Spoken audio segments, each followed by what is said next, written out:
So just to let you guys know where I am. So we are in the arid Lewin region on the western side of Eriador, where the dwarves and elves start.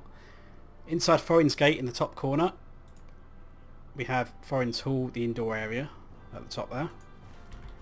And within that area, the main gate's over here, so we just go forward into the main hall, which is like the throne room over here.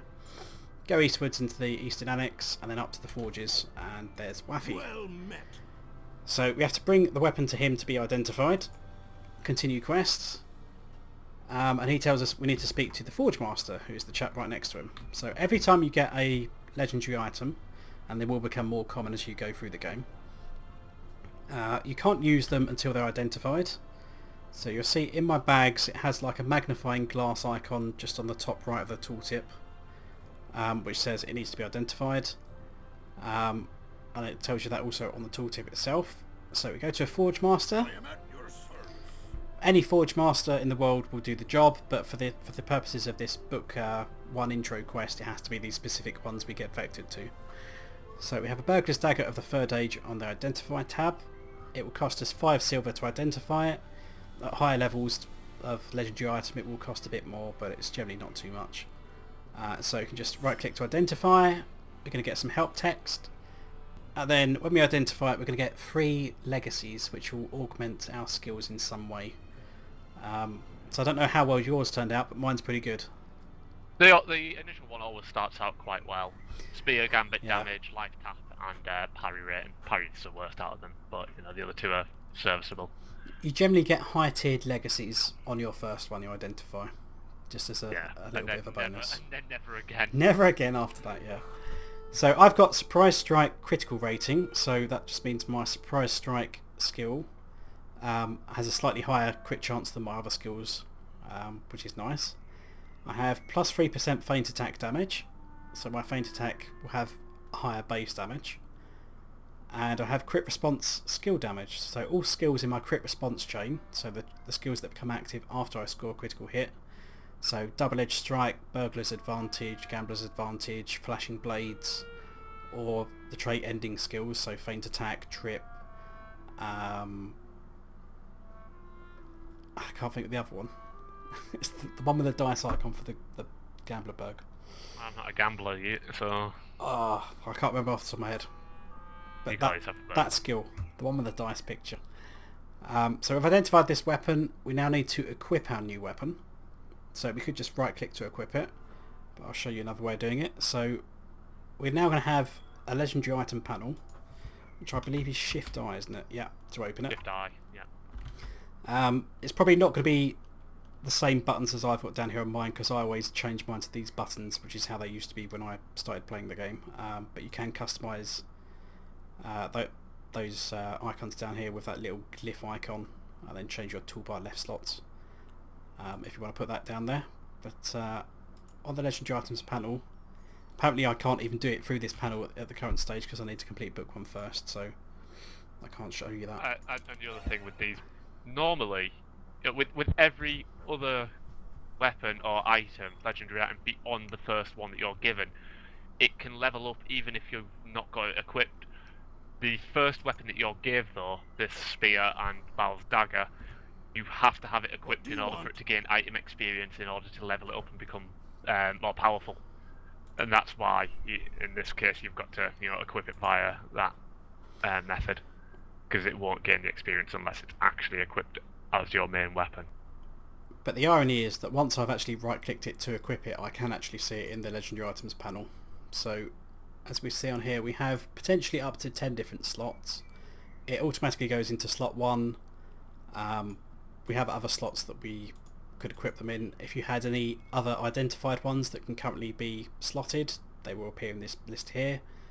If you want to move an item to a different slot to reorder them, then just make sure they're not currently equipped. So if I remove that one there, and if I wanted to move it into slot 2, I can just drag it from my bags into slot 2. But it won't let me because it's got some kind of silly restriction to do with book 1. I can't use legendary items until I have access to Moria, so slight snatch. But yeah, you should just be able to like drag it into the panel there, and it will slot it in that slot and remove it from any existing slot it's currently in. But yeah, just to give you guys a brief description of what we've got here. So on the left hand side we have the legacies that we currently have on this weapon. It will say what they are. On the left hand side we have a little icon which represents what tier of legacy it is. So these go between 1 and 6. 1 and 2 are bronze coloured, 3 and 4 are silver coloured, and 5 and 6 are gold coloured. And you can kind of understand what tier it is by judging how many lines there are in the icon. So this one in the middle is tier 6, it's got 6 lines. The other two are tier 5 because they've got 4 lines in there. On the right hand side of that you see the next rank cost a certain number of points, and down the bottom we have available points and spent points. So since it's a brand new legendary item we don't have any points yet, and we basically earn points by levelling up the item with these levels of item XP which are at the top here. So we see we have level 1 out of 40. They normally go up to 60. You can augment them to 70 with a bonus item that I won't go into too much detail of just yet. But your very first legendary item you get as part of book 1 will only go up to 40. It's kind of gimped in that respect. On the right hand side we have various things that we can slot in there. So the only thing we've currently got at the moment is settings. But before I go any further I'm just going to speak to Waffy, because his next objective is to slot a setting in our weapon. So if I bring the panel back up. So these are basically like chunks of stats that we can put in different slots. So if we have a look around we have might and physical mastery, morale and mastery, power and mastery, or will and mastery. Sadly no agility and mastery, so what I'll probably go with is the morale and mastery. Right click that. I also felt rate the morale ones quite hard because they give you a fair amount of morale and a decent amount of rating. They certainly do at the lower levels. Obviously as you get higher in the game they scale a bit less, but you'll have access to higher tier relics which make up for that anyway, so it kind of they still roughly stays balanced. Well. Yeah, they do scale quite well even in the later game. But for the tier 1 stuff, you know, the morale one's a good shout. So we slot that, we can talk to Waffy. The other slots here, if we select those, we have gems, runes and crafted relics. We don't have any of those yet, we'll get some of those as part of the book 1 epic.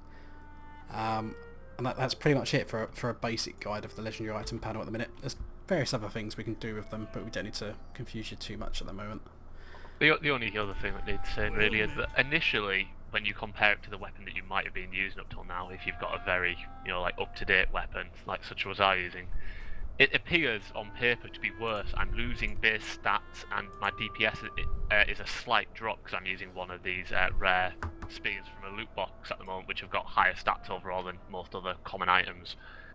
But you do have, if you just stick with it and bear with it, thanks to the ability that you can, add stats to it via the slottable relics, and you will eventually be able to level up these legacies. It eventually does become much stronger than a normal weapon with just base stats on it.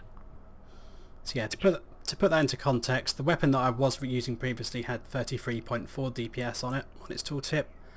I mean, that's not necessarily the best example because that is a level 40 weapon, granted from a quick crafting. The basic DPS of this legendary item is 35.7, so in my case it is a slight increase. Depending on if you're using like an amazing level 45 crafted one, it might be a slight bit higher, as Hal said. But you'll see on this tooltip, if we were to spend points in upgrading the DPS, at basic level it's 35.7, but it will scale up to 42.1, which is even higher. And it's not too hard to do that once we start earning some item XP on that. Greetings. So if we talk to Waffy again, he's now going to give us some runes and 2 legendary item titles. Now, I always go for the Ancient Dwarf one. Really? Yes. Okay. And my reason for doing so is that... Don't say Sana. No. There are damage types. As with most games, certain damage types are effective against different enemies. Some enemies might be entirely immune to a certain damage type. Other enemies it's more effective, less effective, and so on. So, Sign of the Drowned Kingdom, on the tooltip you'll see is the Western S damage type. So that's effective against like the dead, wights, ghosts, spirits, that kind of stuff. And the Guardian of the Deep Halls is Ancient Dwarf damage, so that's good against like worms, drakes, and things that dwarfs generally don't like. Now, generally speaking, there's not too much that you're going to be fighting with your first legendary weapon that is going to be of the undead type. I know what you're going to say. You're going to say Imlad Balcorf, which is where we're going next. Which is kind of it's kind of the only place kind of level 45 to 50. But worms and drakes are going to be more common. Certainly as you're going through Moria, you're going to encounter loads of those. You're not going to see any dead until you emerge on the far side in the later halves of Mirkwood. So I always go for the Ancient Dwarf. I find it's better. And it also changes the glow of your weapon as well. So Ancient Dwarf makes it glow red and Western S makes it glow green. And so does Balthelion as well. You get Balthelion's the blue one. It's kind of... Everyone always overrates Balthelion, I feel. They think, oh, this is the best weapon type. I mean, yeah, historically it has been. Not necessarily. It's effective against the most different types of enemies. Like, it's effective against the most number of groups, but if you look at those groups, it's just like things that nobody really cares about, like spiders. Orcs, we're never killing it's them. not effective against orcs. Isn't it? It's effective against half orcs, I'll grant you. Yeah, well, everyone always makes the mistake that Balthelion is good against orcs and uruks, and it's not. The best one for orcs and uruks and that kind of stuff is light damage. Yeah, of course that's very hard to get. Yeah, you can't really get that as a legendary item damage scroll unless you're like Captain class. or Minstrel or whatever that deals like tactical. Or Lore Master or Warden. But anyway, so we've got another help tooltip. Or a Hunter with light oil. Yep. Or a Warden with light oil. So our next quest is to advance to the 10th level of experience with our legendary item. So something else I can show you guys. If we bring up the legendary item panel, there is a track button at the top there. So if I click that, we'll have somewhere else on the UI. It may vary depending on where your screen is. But we can activate an additional panel which will track our weapons, so we don't have to constantly bring up this legendary item panel to see how we're doing. So we have our slot number on the left with the appropriate slot number colour. We see its current level of XP, so level 1, in order to get to level 2 I need 100 XP. I've got 0 XP at the minute, and it says level 1 at the end, so we can easily keep track of that. But to get legendary item XP, all you have to do is just run around and kill stuff. But it has to be stuff that you can get actual XP from, so it has to be more or less the same level as you. There are some advanced features as well from that, but we have to get it to 10 first to see what that means. It's actually not hard to see why people rate Balthelion as the best, because most of the end game things has been what Balthelion's been very effective at. So Balthelion's superior against half-orcs, spiders, insects, sneakers, crawlers, ancient evil, Moravale, and the nameless and gaunt lords. But that tends to vary though, depending on when the level cap raises are and what the current flavour of the month instances are. So if we go by Shadow of Angmar, Balthelion's superior there. If we go by Moria, probably superior there, especially when the when the Laurelin cluster's taken in for things like DN. Well met. Taking on BG in Mirkwood. That's the funny thing as well. People used to go nuts if you didn't have Western S, but if you crunch the numbers, it literally made no difference. But people would kick you out of your group if you didn't use Western S. It was that funny. Osgunoff was good for Western S. In fact, the best weapon scroll at the time was a superior Western S damage, wasn't it? It was like Numenorian Uruk Slayer or whatever. Yeah. And obviously with Osgunoff being full of the dead, it made sense why Western S was very good at that point. Yeah, generally speaking, that doesn't make too much difference. I mean, if you're the kind of person that's going to, get really excited about that extra 1% of damage, then yeah, it will matter to you. Players, but, yeah. We've got to get excited about that 1% of damage. Min-max. But yeah, I guess we'll take our weapons up to level 10 off camera then, and meet you guys when we're ready to reforge them. Okay, so we're back again, and this time I can either go to Waffy in Foren's Hall or Balthelion in Rivendell. So I've decided to go to Balthelion just so you guys know where he is. So we're in the northwest of Rivendell, just by the Forge Master Archive here. So we can speak to him. And he's going to tell us to bring our weapon to the Forge Master, who is going to be standing just to his left there. So you see, once we've hit it to level 10, it's going to be a bright yellow bar instead of a blue bar. It says Reforge on it. So once you get to that stage, you cannot earn any extra XP from killing mobs until you actually visit a Forge Master and do something about it. So we're going to speak to the Forge Master. At we're going to select the Reforge tab, and we can see at the top our Burglar's Dagger of the Third Age. Now every time you reforge it, you can give it an optional name as well. But since I forgot to think about that, I normally give it a smart elvish name to represent the fact it's an old legendary item. But I haven't got one to hand, so I'll leave that blank for now, but I can name it on the next reforge. It's not a problem. You have some options here, so you can either use the default name just to return it to Burglar's Dagger of the Third Age if you've already named it on a previous reforge. And you've got the refund LP, so refund legacy points. So if you spend any points on these legacies here, you could refund them to reset it to the default and then spend them differently once you've got more points to spend. So it can be useful sometimes when you're leveling it up. So I'm just going to leave it with the defaults, click Reforge, and then we have a choice to add a legacy to our weapon. So your level 10, 20 and 30 reforges, you get to add a new legacy to the item. And at 40, 50, 60 and 70 if you've used the delving scroll to increase the maximum level XP cap, you can upgrade one of your legacies. So my two options then, I have +1 riddle range, so that's +1 meter to my range of my riddle skill, or plus 250 Lucky Strike critical rating. Now Lucky Strike is a skill that's only available to Gambler Bergs, so that's not really much use to me. So I'm going to go with riddle range. Not a great pick for you, really. Isn't Riddle Ridge only a kicker if you've got space for it? It pretty much is a kicker. It's not a great one. But if we hover over them, we can see what bonuses it gives us at different ranks. So at maximum rank I get plus 20 meters on the riddle skill, and it is plus 20 meters by default. So I can potentially have a 40 meter riddle, which is pretty epic and sometimes quite handy in some of the raids for long range stunning. So let's go with that one. That said, my forge wasn't any better. I got plus range damage on a spear that when I'm a melee warden, as opposed to using the ranged warden stance. Yeah, typical. So we have to go back to Waffy at not to Waffy, to Rathward at Escher Dunnan. Oh, there you are. Hello. Hello. I'm just coming in to identify my javelin. Right, so back to Rathward at the Walls of Moria. I'll just cheat over with Mithril coins. Show him that I have an epic new weapon. Reclaim the lost halls of Khazad-dûm. Perhaps there is still hope. And now we have to travel to face the Watcher in the Water and spank him with our new legendary weapon. And as you see, we can get some blue quality loot, which is rare, and these are probably going to be quite good.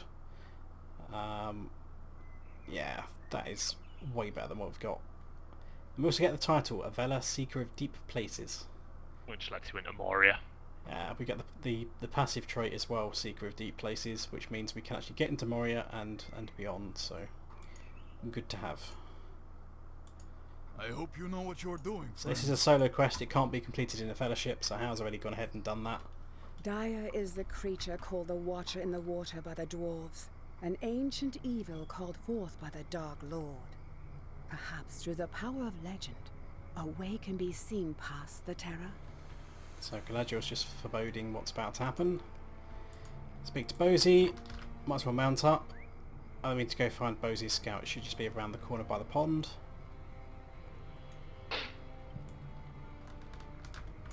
And they're standing a bit too close for the water for safety. The beast returns, look out! Spank, drag underwater. And then there were two. So we need to spank these tentacles.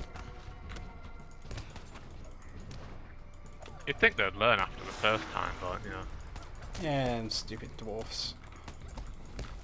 I mean, I'm having to swim in the water, it's probably not the safest one. Another fallen comrade avenged, and then the one that just said that gets grabbed, splattered and dragged under the water, and it's just one dwarf left. One fell down. You can, yeah. Three hairy dwarfs on the wall, three hairy dwarfs. Grab one with a tentacle, splat him around. Two hairy dwarfs on the wall. Yeah. Kill this one. Wonder what's going to happen to him. No, he's not going to get grabbed. Bosie has come to save the day. Allegedly. But now there's three tentacles. You don't so. trust in the might of Bosie. No. Terrible. Again, I'm just focusing on one of these tentacles at a time. The other one's shooting the dwarf, so... The dwarfs aren't... Actually, but the dwarf is shooting back. Looked like he was doing nothing. Use this range dwarfs. There we go. Oh, no, that dwarf didn't survive. He was dragged under as well. Cousin, what are you doing here? Trying to enter Mario, I guess. He's Show yourself, monster. He's all about revenge. Don't goad it. Do you think it's gone? No. Oh look, it's out in force. Wallop. They get sent flying. I'll go in the water and spank it then.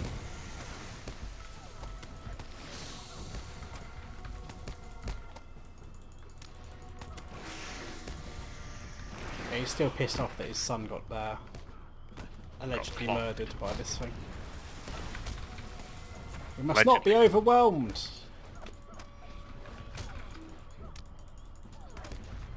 But totally murdered. Did you not totally see him get like dragged into the water? He was like the first one to go. Look, it's like a comic book. If there's no body, they're not dead.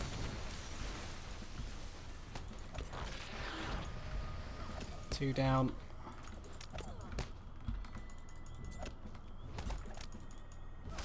There we go, another one down. Another fallen comrade avenged, because there's been another fallen comrade. Oh, come back! My vengeance is not satisfied. What a shame. Speak to these guys. Finish the instance. So it's still very much alive. Talk to Rathwald. Perhaps there is still hope. Get the shiny helmet and the ability to enter Moria. Perhaps there is still hope. And the title. Equip that new helmet because it's pretty cool. So for the follow-up then, you get a second legendary item. So every class is capable of equipping 2 legendary items. It's generally a weapon and some kind of class item. In the case of like wardens or hunters, they get a second weapon. So swords for hunters, a melee weapon. Javelins for wardens. Which really screws it over, really. Which is a bit weird, yeah. Since they're the only ones that do that, but whatever. Yeah, it's much better having the one weapon and then the class slot. And so it was that the Iron Garrison passed the doors of Durin and entered the dark of Moria. But they were not the first to brave the mines, nor will they be the last.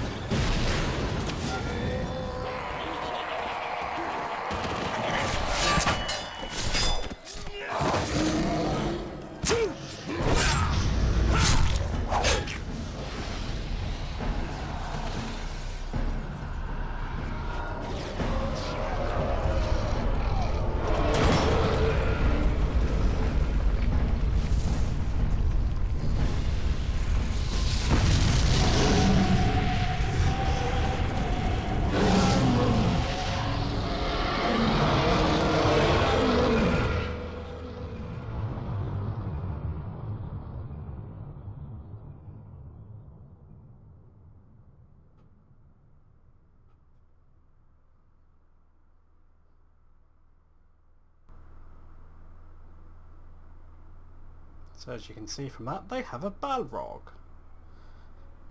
So that's just left us outside the walls of Moria, where conveniently the rocks are now gone and we can go inside the front door of Moria and get a bit of a teaser because we're not actually be questing in here. So here's your first look at Moria. It's very blue for the most part. It has lots of ominous music. So there is a stable master just inside here. We're going to tag him. As we can see, it's large, massive cavernous indoor areas. Dwarves really do have a size problem. They really do. Okay, so tag the stable master. We're going to speak to this guy. Since we're a burglar, obviously we're going to pick the burglar item. There's no point picking an item for the other class because that's just stupid. And then we're going to get some deeds. So get some deeds for exploring Moria. So the Great Delving is the first area in Moria. In the footsteps of the Fellowship, you have to kind of track their path through Moria. And then the Mines of Moria deed is just the Mines of Moria epic storyline deed. There is actually another deed which we should technically get, but because we're not level 50, it doesn't show up yet, which is to do with the Watcher in the Water. Because you have to kick its ass 3 times. So the first one is part of Book 1, as we've just done there. The second one is part of Book 4. Yeah, end chapter of Book 4. And then the last one is part of the Watcher raid, which is like a level 60 12-man raid, where you truly lay the smackdown. Supposedly kill it. Yeah. Until next week when the raid locks reset. Well, it's not even weekly, yeah, it's dailies now. But yeah, so that's that done. We're not going to be dealing with Moria until we're level 50 plus, but odds are we're probably going to have a look at Thorokil on the Misty Mountains as alternative areas to Angmar before we hit Moria, and we're certainly going to do a Regin before Moria. So yeah. So that's Volume 2, Book 1 done. So I think we'll stop there for today then, and next episode we will carry on with Angmar. So see you guys then.